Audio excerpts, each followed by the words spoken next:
Bismillahirrahmanirrahim. Bapa di saf pertama sudah bertahun-tahun menjaga.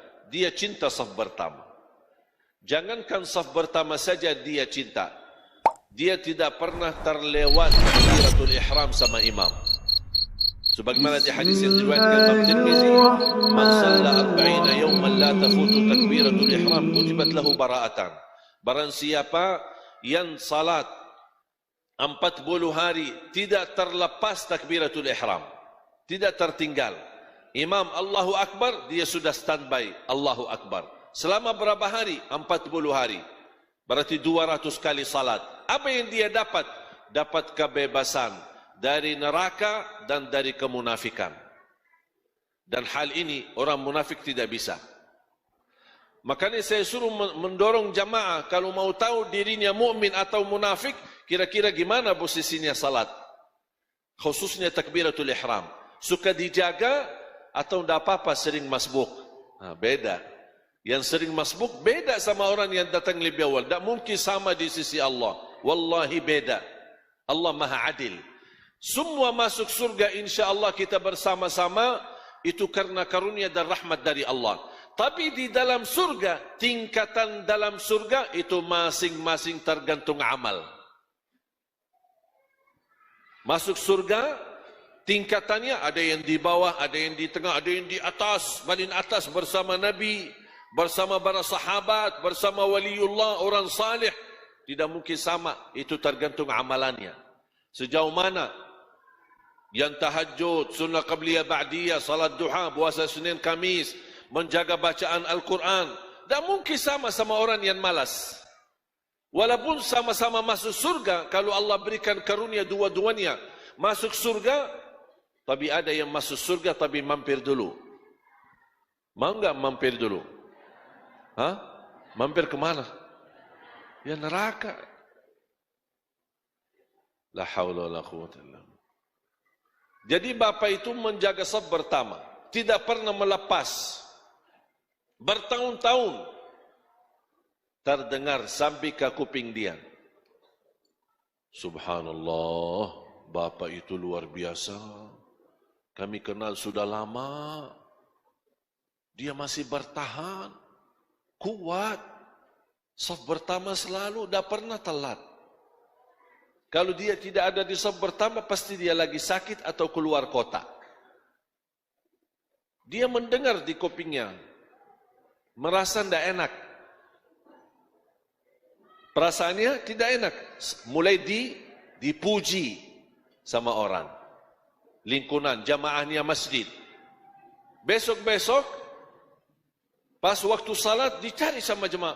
Bapak di mana Bapak? Kok tidak ada? Pas habis salam, selesai salat, lihat ke belakang, Bapak ada di belakang. Kok Bapak kenapa ke belakang? Oh, tidak enak.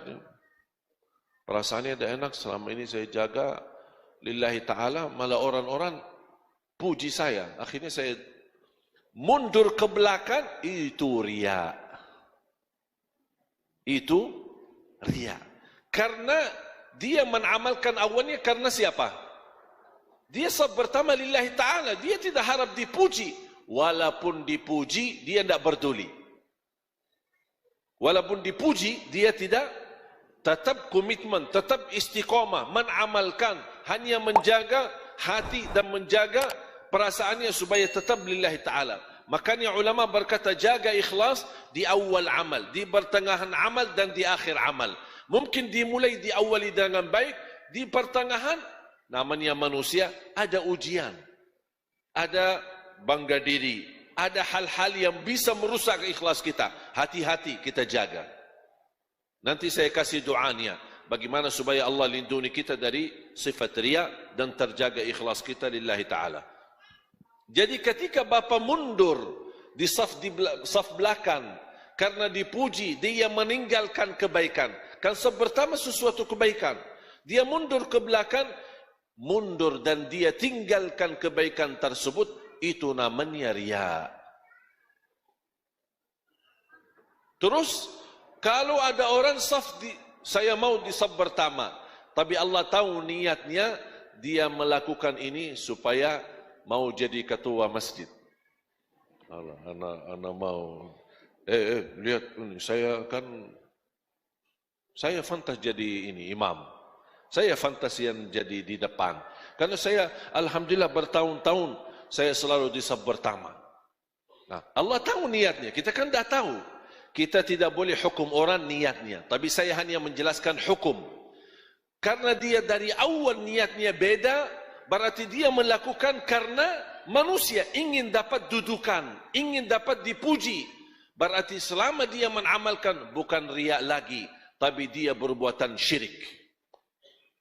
Karena ibadah semestinya karena Allah, tapi dia jadikan ibadah karena manusia. Terus ikhlas apa?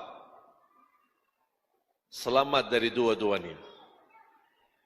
Amalkan lillahi ta'ala dan dijaga istiqamah. Itu aja. Bukan karena manusia, dan saya tidak mau tinggalkan kebaikan karena manusia. Kalau bahasa sederhana, orang yang ikhlas sama saja di hatinya. Dipuji, tidak dipuji, disukai, disenangi, tidak disenangi, tidak dihina, dicaci maki, sama aja.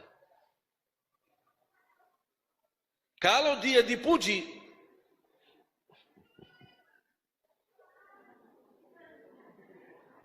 senang dia, hatinya senang, merasa bangga, itu berarti hati-hati. Kalau pas dihina, dicaci maki, tersinggung, keras, sakit hatinya, oh hati-hati. Berarti dia sensitif, jauh dari ikhlas. Kalau orang yang ikhlas, tidak peduli. Tidak peduli. Yang hanya dia pedulikan adalah Allah senang. Kalau Allah senang, aku tidak peduli. Makanya ketika ada orang bertanya kemarin,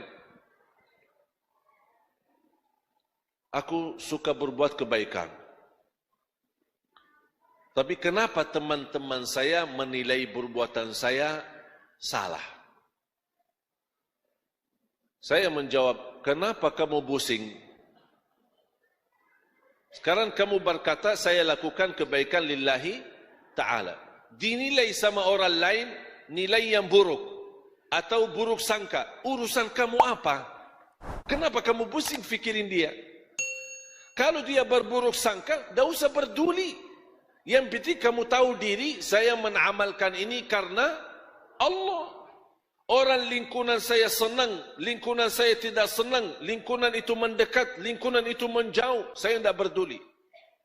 Biarpun hidup sendiri, tapi amalan saya tahu, ikhlas lillahi ta'ala, tidak usah pedulikan manusia. Faham tak?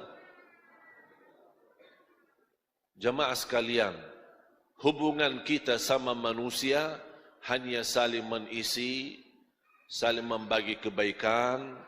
Tapi kalau urusan kita sama Allah, jangan lipatkan manusia. Kalau ada sesuatu kita sama Allah, jangan mencari ridha manusia. Aku berdakwah, aku ingin mendapatkan masa yang banyak. Aku ingin mendapatkan orang memuji cara dakwah saya. Ada orang ini. Hati-hati. Berarti sudah tergeser dari kebenaran. Jangankan dia jatuh riya, bisa dia jatuh ke dalam syirik. Na'udzubillahi min zalik.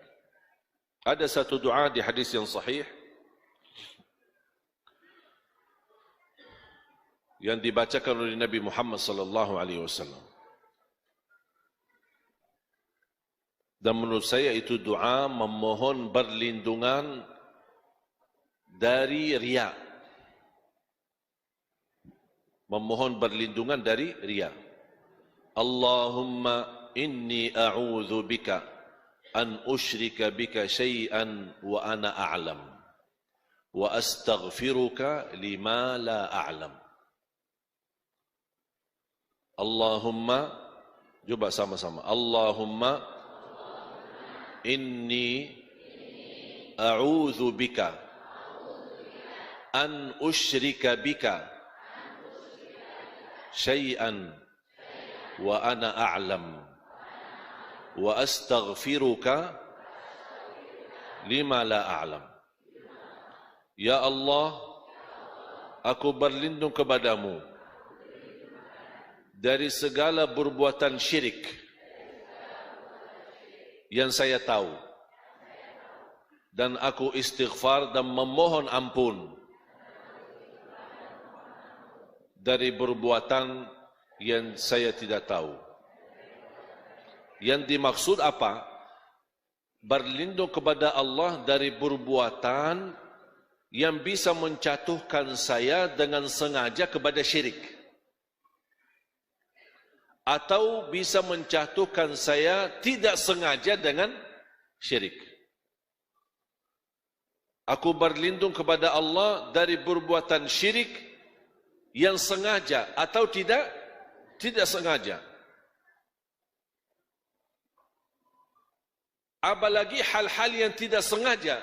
Kalau yang sengaja, insyaAllah kita memohon berlindungan. Dan insyaAllah kita orang mukmin tidak mau sengaja-sengaja dengan sungguh-sungguh kita melakukan syirik. Tidak ada orang mukmin sengaja melakukan syirik. Tapi kita memohon perlindungan.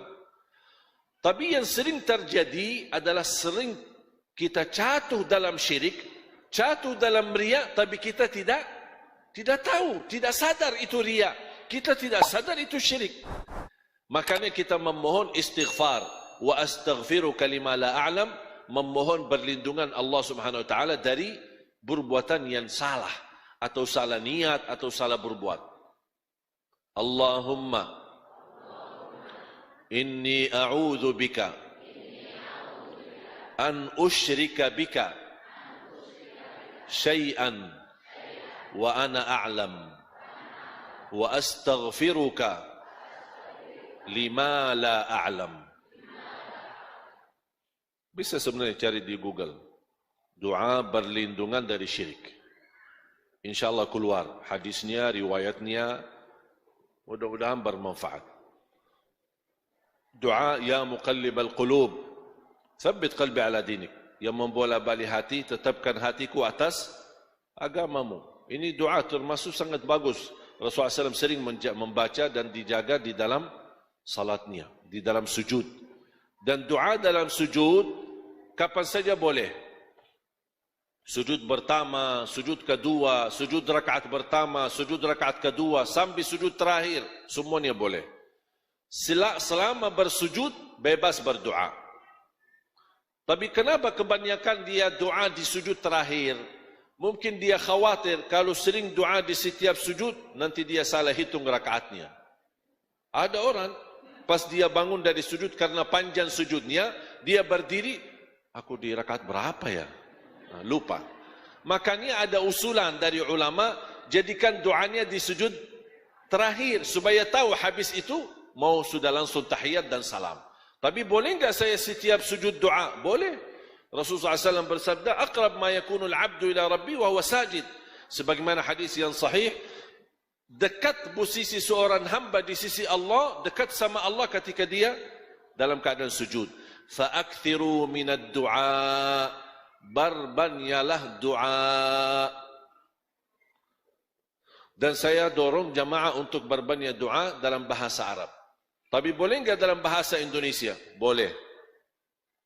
Dalam sujud boleh dalam bahasa Indonesia.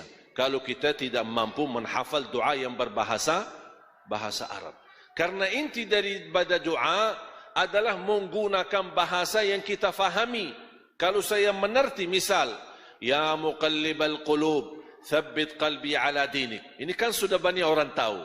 Berarti boleh pakai bahasa Arab karena sudah tahu maknanya. Contoh, Rabbana atina fid dunya hasanah wa fil akhirati hasanah wa qina adzaban nar. Ini kan bahasa Arab. Faham enggak artinya? Faham. Berarti boleh gunakan dalam sujud. Allahumma ighfir li wa liwalidayya warhamhuma kama rabbayani saghira. Ini bahasa Arab, tapi saya sudah faham. Berarti boleh digunakan dalam sujud. Tapi ada hajat-hajat, ada curhat, ada ingin mengungkapkan sesuatu, ada masalah yang kita hadapi, tidak faham doa bahasa Arab sesuai hajat kita. Boleh enggak saya gunakan bahasa Indonesia? Boleh gunakan bahasa Indonesia. Yang jelas, yang tidak boleh mengganti bahasa adalah tuntunan salatnya. Misal Al-Fatihah, Subhana Rabbiyal Azim dalam ruku', Subhana Rabbiyal A'la dalam sujud, kemudian tahiyat, tidak boleh diganti bahasa. Tapi kalau sudah tunaikan kewajibannya tersebut, selebihnya anda bebas. Tapi saya lebih cenderung kepada doa berbahasa Arab. Kalau memang hafal dan bisa boleh.